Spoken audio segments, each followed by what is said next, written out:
Hi, Neal Gittleman here, Artistic Director and Conductor of your Dayton Philharmonic, and I think this is Piano Bench Chat number 40. Wow, and the vest is back on. Time is flying. Not a lot of teaching or preaching this week, just that beautiful little piece by the Argentinian composer Alberto Ginastera, and I've heard people who say they know pronounce it both ways, Ginastera and Ginastera. I grew up learning Ginastera, so that's what I go with. But if it turns out Ginastera is really right, sorry, my mistake. That is one of Ginastera's 12 American preludes, 12 Preludios Americanos for solo piano, a beautiful little piece called Sadness, Triste. Why am I playing a piece that's sad at this the most happy time of the year? Well, I don't know, because I have lots to be happy about. In just about 2 weeks, I will be on stage again at the Schuster Center with the Dayton Philharmonic as we prepare for our New Year's Eve streaming concert, which marks the beginning of our reimagined season with in-theater performances scheduled to happen again with streaming for folks at home beginning in the middle of January. So it is very exciting.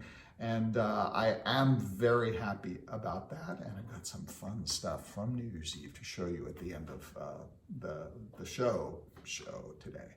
But I suppose maybe I'm a little bit sad because of the fact that for me, Nutcracker is basically done for this season. You know, you've heard a lot about the Nutcracker stream, which launched successfully. On Friday. Looks really good, sounds really good. I don't have to worry about it anymore. But I always do have this feeling every year as Nutcracker ends of just being a little bit sad and nostalgic. And I always feel, you know, as we finish each piece and I turn the page, I think, oh, we're not going to play this music for another year. But I certainly will look forward to next December, when hopefully the orchestra will be back in the pit and the dancers will be back on stage, and it'll be Nutcracker just like the old days, except we will appreciate it all that much more. So before I leave you, one more little thing about New Year's Eve. Here's a little sneak peek, which I got to see yesterday, and that was something else to be happy about. Going into the ballet studio for the first time in months and months and months and months to see the wonderful dancers of Russo Burke's Dayton Ballet working on the piece which will be part of our New Year's Eve stream. It's a fun new piece that Karen is creating on the dancers called 6 Feet Apart, and you know why it's called 6 Feet Apart, right? It's a lot of fun. It has a lot of sort of tongue-in-cheek references to things that we now do in the COVID era. They're elbow bumps, and you'll see this passage. There's a little hand washing, there's checking the watch to see if you've been washing enough, and apparently no, because you got to go back to washing.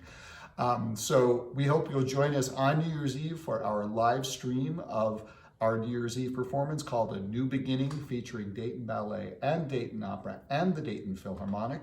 And if you miss it on New Year's Eve, it will be available after that for on-demand streaming as well. Through DaytonPerformingArts.org/streams. And we're glad to be making music again. I'm looking forward to it.